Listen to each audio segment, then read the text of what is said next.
Here we see the object of the assault, the compound where Baghdadi was hiding. As I noted earlier, this isolated compound was in Idlib province in northwest Syria, approximately 4 miles from the Turkish border.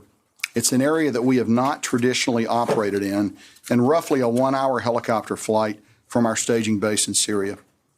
We assessed that he was hiding in Idlib province to avoid the intense pressure that had been put on ISIS and other places in Syria.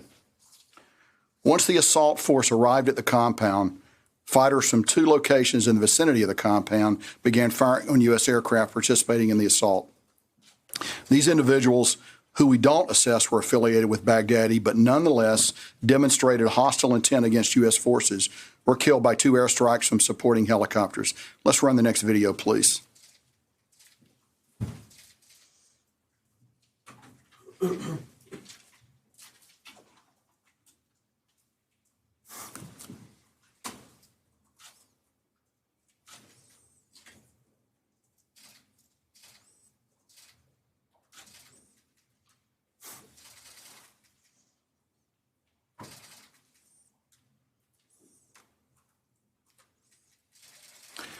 These fighters opened fire on our aircraft, and what you see in the video is the actual response. With the assault force surrounding the compound, we repeatedly urged those inside to come out peacefully. Let's go to the next video, please.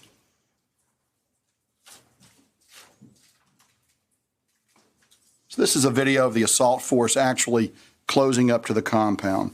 Those who came out of the building were checked for weapons and explosives and moved away from the immediate area. U.S. forces detained and later released the non-combatants. The group was treated humanely at all times and included 11 children. I want to make it clear that despite the violent nature of the raid and the high-profile nature of this assault, every effort was made to avoid civilian casualties and to protect the children that we suspected would be at the compound.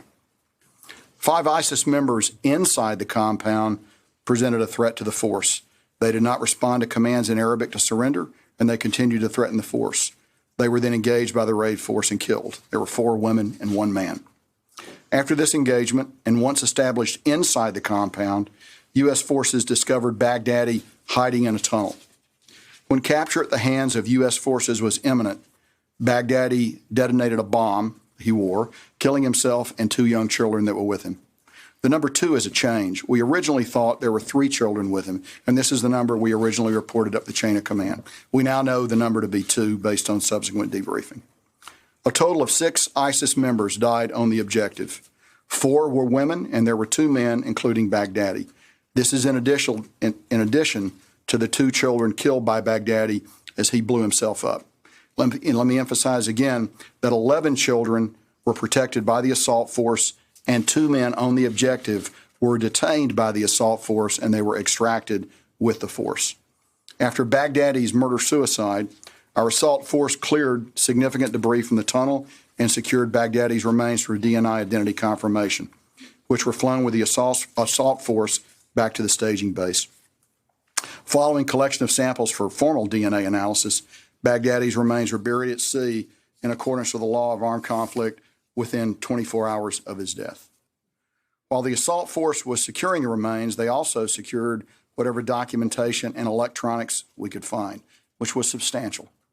The assault force then left the compound and returned to their helicopters with the 2 detainees that I've already mentioned. After our forces were safely off the objective, U.S. forces employed precision standoff munitions to destroy the compound and its contents. Let's go to the next video, please.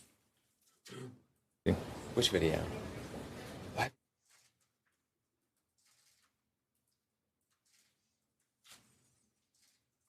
So what you'll observe are U.S. standoff munitions striking the compound.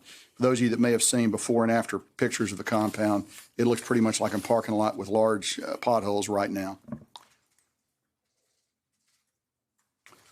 The operation was exquisitely planned and executed. It demonstrates the United States' global reach and our unwavering commitment to destroy ISIS.